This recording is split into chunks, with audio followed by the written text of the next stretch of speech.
शिवसेना नेत्या सुषमा अंधारे परभणीला आलेल्या आहेत। आज आयजी शहाजी उमप यांची त्यांनी भेट घेतली आणि नेमकं परभणीच्या घटनेविषयी त्यांना काही वाटते आपण हे जाणून घेऊया। ताई, आज आल्या ज्या ठिकाणी विटंबना झाली त्याची पाहणी केली तुम्ही, आता शहाजी उमप यांना आयजींना भेटले, काय नेमकं त्यांच्याकडून जाणून घेतली माहिती? मला आज उमप सरांना एक विचारायचं होतं की पोलिसांनी इथे पुरेशी काळजी का घेतली नाही। हा जर अतिसंवेदनशील एरिया आहे तर अतिसंवेदनशील एरियामध्ये आधीच तुम्ही 144 किंवा संचारबंदी लागू का केली नाही, यावर त्यांनी मला 2 पत्र दाखवली की ज्याच्यामध्ये त्यांनी पूर्वीचं 144 आत्ता नवीन याच्यानुसार 163 ती 163ची ऑर्डर त्यांनी मला दाखवली की आम्ही ऑलरेडी 163 इथे लागू केलेला होता आणि तो पुढच्या दिवशीच्या म्हणजे घटना घडली त्याच्या दुसऱ्या दिवशीच्या रात्री 8 पर्यंत होता। पण आपलं पुढे असं म्हणणं आहे की जर तो 144 जमावबंदी तुम्ही लागू केला होता आणि तुम्ही कागदावर आदेश काढले होते तर तुमचे पोलीस खाली काम का करत नव्हते? जमिनीवर पोलीस यंत्रणा नव्हती, ती असती तर ते झालं असतं। दुसरी गोष्ट अशी आहे की आपण त्याच्यामध्ये अजून एक मागणी केलेली आहे, ती अशी की आम्ही लक्षवेधी जी केली होती त्याच्यामध्ये आम्ही 3 पोलीस अधिकाऱ्यांची मागणी केली होती। त्याच्यामध्ये आम्ही शरद मरे, तुरनर आणि घोरबाण पैकी घोरबाणचा आज सस्पेंड ऑर्डर आलेली आहे। या 2 लोकांची आली नाही, त्यावर त्यांचं असं म्हणणं आहे की ज्युडिशियरीच्या नुसार त्यांनी एक न्यायालयीन चौकशी समिती बसवलेली आहे आणि न्यायालयीन चौकशी समिती सगळं बघेल। आपला तिसरा मुद्दा असा होता की ज्या मुलांवरती गुन्हे दाखल झाले आहेत त्यातले खूप लोक इनोसंट आहेत, त्यावर त्यांचं असं म्हणणं आहे की जर तुम्ही हे लोक इनोसंट आहेत किंवा जेव्हा घटना घडली किंवा दंगल होती त्यावेळेला हे लोक स्पॉटवर नव्हते, हे कुठेतरी विविक्षित ठिकाणी त्यांच्या कामावर असतील, कुणी स्टडी रूममध्ये असेल, कुणी क्लासला असेल, कुणी ऑफिसला असेल, कुणी अजून कुठे प्रवासात असेल, तर त्यांचे तसे लोकेशन ट्रेस आउट करता येत असतील किंवा त्याच्या संबंधाने कुठे काही CCTV फुटेज मिळत असतील आणि ते जर प्रमाण आम्ही त्यांना देऊ शकलो तर ती नावं FIR मधनं कमी होऊ शकतील, असं एक त्यांनी आम्हाला आत्ता प्राथमिक चर्चेत सांगितलेलं आहे। परंतु अजूनही खूप साऱ्या गोष्टी वर्कआउट होणं बाकी आहे। त्या संदर्भात मी माझ्याही इथल्या सगळ्या लोकांशी बोलेन आणि त्यानंतर पुन्हा 2 दिवसांनी मी आयजींशी बोलेन। पोलिसांची वागणूक, एकूणच पोलिसांचा जो हाताळला पोलिसांनी ज्या पद्धतीनं, त्याकडे कसं पाहता तुम्ही? समाधानी आहात? नाही, पोलिसांनी नीट हाताळलं नाही म्हणूनच ही परिस्थिती आली। आमचं पुन्हा म्हणणं आहे की या सगळ्यांमध्ये बाहेरून माणसं घुसवली गेली, शहराच्या बाहेरची लोक आत घुसवली गेली, ज्यामुळे परिस्थिती हाताबाहेर गेली आणि ती परिस्थिती पोलिसांना हाताळता आली नाही। किंबहुना पोलिसांचं जे गुप्तचर खातं असतं, जे IB असतं, ते काम करायला कमी पडलं आणि म्हणून ही सगळी यंत्रणा झाली। यामध्ये जे 2 जीव गेलेले आहेत त्यामध्ये सोमनाथ सूर्यवंशी आणि तणावामुळे मृत्यू झालेले लोकनेते विजय वाकोडे, या दोघांच्या मृत्यूच्या संबंधाने सुद्धा आमच्या भावना तीव्र आहेत आणि त्यावर सुद्धा आम्हाला न्याय मिळायला हवा, यासाठी आम्ही प्रयत्नशील आहोत। मुख्यमंत्र्यांनी आज विधिमंडळात जो स्टेटमेंट केला एकूणच या पूर्ण घटनेवरून, त्याच्याकडे कसं पाहतात?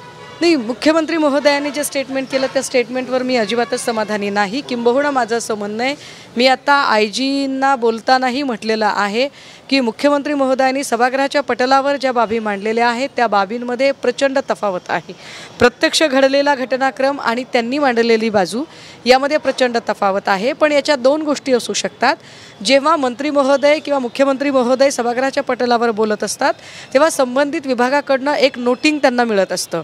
आता याच्यात एक गोष्ट असू शकते, आयदर डिपार्टमेंटने दिलेली जी नोटिंग आहे ती नोटिंग कदाचित चुकीची माहितीची असेल, किंबहुना डिपार्टमेंटने माहिती बरोबर दिली आणि मुख्यमंत्री महोदयांच्या बोलण्यात चूक होते का?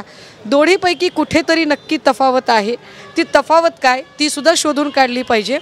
मी 2-3 दिवसांनी पुन्हा मुख्यमंत्री महोदयांनाही या संदर्भाने भेटणार आहे आणि पुढच्या 4-5 दिवसामध्ये आदरणीय पवारसाहेबसुद्धा या सगळ्या घटनाक्रमाची माहिती घेत मयत सूर्यवंशींच्याही घरी जाणार आहेत आणि इथल्या सगळ्या आंबेडकरी अनुयायांशी सुद्धा बोलणार आहेत। मुख्यमंत्र्यांच्या आजच्या विधिमंडळाच्या भाषणानंतर किंवा उत्तर दिल्यानंतर त्यांच्या कुटुंबियाशी आम्ही संपर्क केला आहे।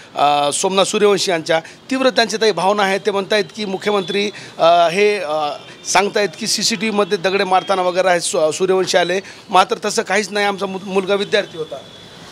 त्याच्यामध्ये डेथ ऑफ कॉज पहिल्यांदा जे सांगितलं होतं ते शॉक फॉलोइंग मल्टिपल इंजुरीज सांगितलेलं होतं आत्ता जी सुधारित त्यांच्या पोस्टमॉर्टेम रिपोर्ट आहे त्या सुधारित पोस्टमॉर्टेम रिपोर्टमधलं जे कारण एक आलेलं आहे त्याच्यामध्ये क्रॉनिकल श्वसनाचा विकार सांगितलेला आहे.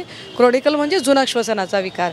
परंतु मेहताच्या आईने स्पष्टपणे सांगितले की मी आई आहे जन्मदाती आणि मला माहिती आहे की त्याला आजार आहे का नाही. माझ्या मुलाला असा कुठलाही आजार नव्हता आणि माझं मूल जर त्या आजाराने त्रस्त असेल असं तुम्हाला वाटतंय तर तुम्ही मला तात्काळ का कळवलं नाही. आणि मला वाटते त्यांची ती मागणी अत्यंत यथोचित आहे. काहीही झालं तरी ज्या पद्धतीने हा न्यायालयीन कोठडीतला मृत्यू आहे ही बाब गंभीर आहे. परंतु आत्ता आयजींचं असं म्हणणं आहे की जर ही बाब आता न्यायालयीन चौकशीकडे गेलेली आहे तर एका अर्थाने त्यांच्या अधिकार क्षेत्राच्या ती बाहेर गेलेली आहे. सबब त्यावर आता आयजी उत्तरं देण्यासाठी पर्याप्त ठरू शकणार नाहीत. त्यामुळे त्या सगळ्या चौकशीच्या संदर्भाने आपल्याला वाट बघावी लागेल.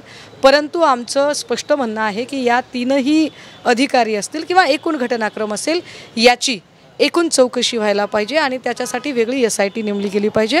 आम्ही त्यासाठी सुद्धा प्रयत्नशील असू आणि मुख्यमंत्री महोदयांना भेटू. गृहमंत्री अद्यापही नाही, त्यामुळे कुठेतरी घटनांमध्ये वाढ होते का? बीड पाहिला आपण, परभणी, आता मुंबईची जी घटना आपण पाहिली, एकूणच हे जे घटनाक्रम पाहता नियमित गृहमंत्री नाही याचा काही परिणाम आहे का? नाही, गृहमंत्री नाही म्हणण्यापेक्षा पण अडचण अशी आहे की मराठवाडाच अशांत आहे.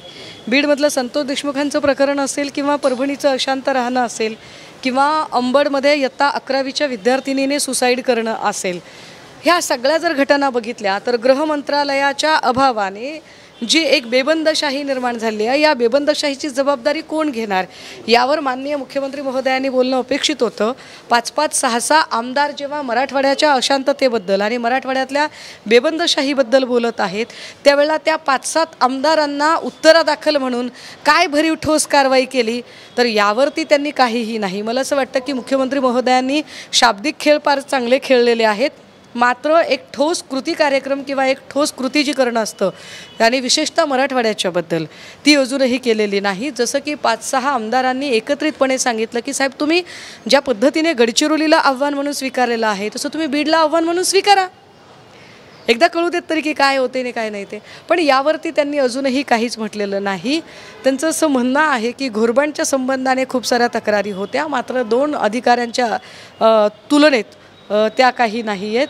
आम्ही असं म्हटलं की ठीक आहे तुम्हाला असं वाटत असेल तर आम्ही अजून आमची यंत्रणा अजून वाढवू आणि आम्ही आमचे काही जे तपास कामात आमच्याकडून जे काही तुमच्याकडून सुटलेले जे कच्चे दुवे आहेत ते आम्ही आपल्या निदर्शनास आणून देऊ. आता ते निदर्शनास आणून दिल्यानंतर जर त्यांनी ॲक्शन नाही घेतली तर काय करायचं तर तो प्रश्न आमच्यासाठी राखीव असेल. मी आत्ताही आयजींना बोललेली आहे की जर ते होणार नसेल तर कदाचित नव्या वर्षामध्ये मला पुन्हा नव्याने हा सगळा गुंता सोडवण्यासाठी परभणीत ठिय्या द्यावा लागेल. 10 लाख रुपये सोमनाथ सूर्यवंशी यांच्या कुटुंबियाला आणि विजय वाकोडे यांच्या कुटुंबियांना 5 लाख रुपयाची मुख्यमंत्र्यांनी मदत जाहीर केली आहे. काय वाटते सफिशियंट आहे? 10 लाखाने जीव परत येतो काय? 10 लाखाने जीव परत येतो? 10 लाख ही एखाद्याच्या जीवाची किंमत करता तुम्ही? तुम्ही न्याय देत नाही आणि 10 लाख रुपये देता. अहो नको तुमचे 10 लाख रुपये. त्यापेक्षा जे 3 अधिकारी आहेत त्या 3 अधिकाऱ्यांवर काय कारवाई करणार आहात ते सांगा. कायदा एकीकडे सांगतोय की 99 दोषी सुटले तरी चालेल पण एका निर्दोषाला सजा होता कामा नये. तुम्ही एका दोषीला पकडण्याच्या नादात 99 निर्दोष लोकांना पकडलंय. त्याचं काय? डिपार्टमेंटचा नाकर्तेपणा झाकण्यासाठी जर तुम्ही हे सगळं करणार असाल तर ते कसं काय कोणी मान्य करेल? त्यामुळे त्यांच्या 10 लाख आणि 5 लाख आंबेडकरी चळवळीतले लोक खमके आहेत, समर्थ आहेत. त्यांनी ठरवलं तर 10 लाख नाही 25 लाखाची मदत ते उभी करतील.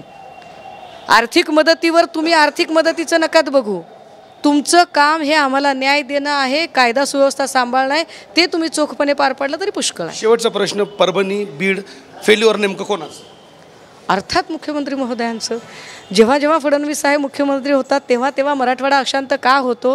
तेव्हा तेव्हा दलित आणि अल्पसंख्याकांवरच का बरं अन्याय अत्याचाराच्या घटना घडतात? का दलित आणि अल्पसंख्याकांच्यावर एका अर्थाने स्टिग्मटाईज करण्याचा प्रयत्न होतो त्यांच्या चळवळी? याचा विचार करावा लागेल. आणि फडणवीस साहेबांनी मग एकदा सांगावं की निवडणुकीच्या आधीचं तुमचं बिहेवियरलिझम वेगळं असताना निवडणुकीच्या नंतरचं हे का असं होतं याचंही उत्तर आम्हाला एकदा कळावं म्हणजे आम्हालाही कळेल की आम्ही काय स्टँड घ्यायचं आहे ते. सुषमा अंधारे होत्या, त्यांनी स्पष्ट केले की बीड आणि परभणीचा जो प्रकरण आहे तो सपशेल देवेंद्र फडणवीस यांचा फेल्युअर आहे. कॅमेरा पर्सन अमित आडेसह नझीर खान, TV9 मराठी, परभणी.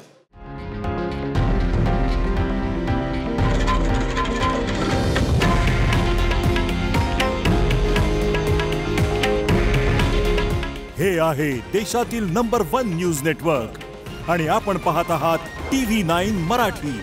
काळजी तुमची, हित महाराष्ट्राचं.